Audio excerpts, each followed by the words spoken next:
Well, welcome to Sue Online. I'm here with Ontario's NDP Leader Andrea Horwath and our local candidate, Joe Comprodich.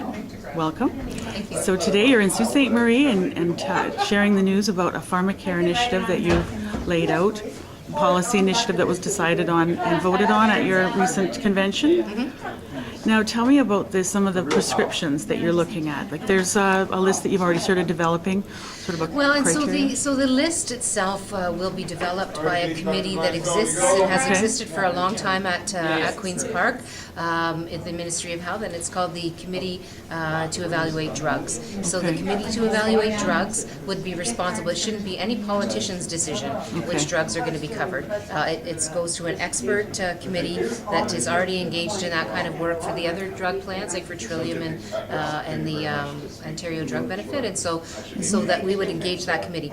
I mean, interesting enough, there's parallel work being done, or there's work being done right now by I believe it's St. Mike's Hospital in Toronto that's testing some of this this idea of of a set of drugs that might work for a PharmaCare type plan. But we haven't seen the results yet of that study. But certainly the specific 125 or so drugs would be determined specifically by this committee. But we're looking at diseases that are common, prescriptions or drugs or medications that are the most commonly utilized for things like high blood pressure, diabetes, asthma, those kinds of conditions, because that makes the most sense. I mean, let's start with the medications that most people buy most of the time. Okay. So pain management, would that be considered? Absolutely. All of those things I would imagine would be part of that. But it would be based on the expert advice and the determination of the panel. Okay. Now, when the panel's looking at things, was the issue of medical marijuana ever the raised? Committee, actually. Or sorry, the committee? It's more a committee than a panel.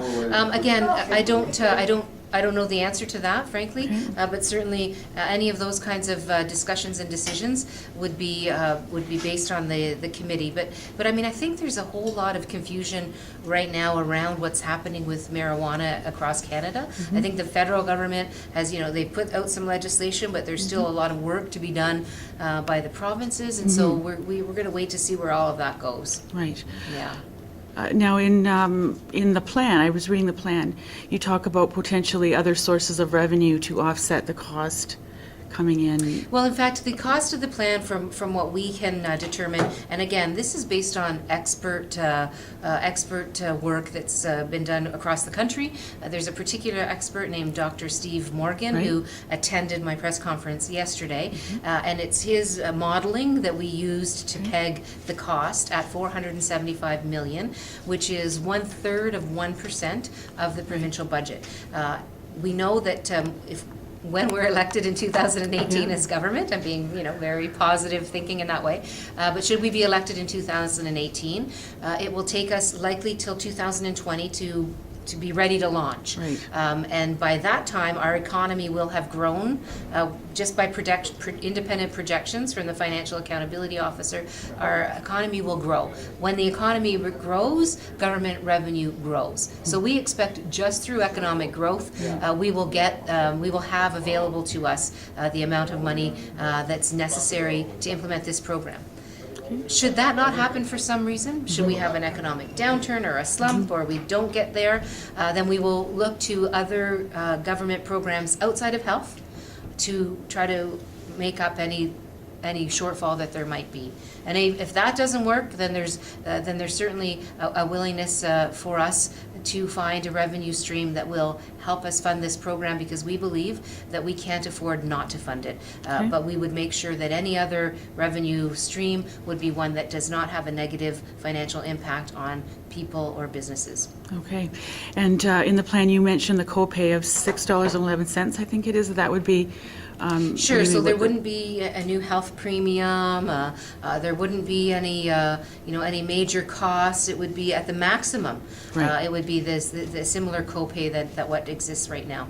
And the plan is anticipated to save employers a and so significant amount of money. In fact, there's almost $2 billion is what's pegged at as the savings for the private sector and individuals. So you think about those health plans that are currently being funded, sometimes by employers, sometimes jointly by employers, employees. That will no longer be necessary. And there's people that currently are paying out of their pockets for these medications. That will no longer be necessary. So there are significant savings. And when it comes to the health plans, for example, that will give opportunities for the unions and employers to work together to decide, is there something else that benefit plan can now cover off with the room that's been made available.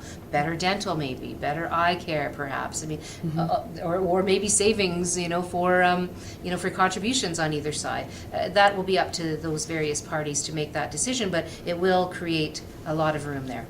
It's interesting that you mentioned dental, because I think it's the Ontario Nurses Association or the Canadian Nurses Association has come out with a public policy statement regarding oral health for all public oral health. Yeah, it's a huge issue. Yes, it is. Yes, it is. Well, thank you very much for your time today, and the significance of being in the group health clinic today. You mentioned it earlier. That was part of the vision of the Algoma Steelworkers Union that forged forward to build this program and building. So, congratulations. Thank you so much. Thank you.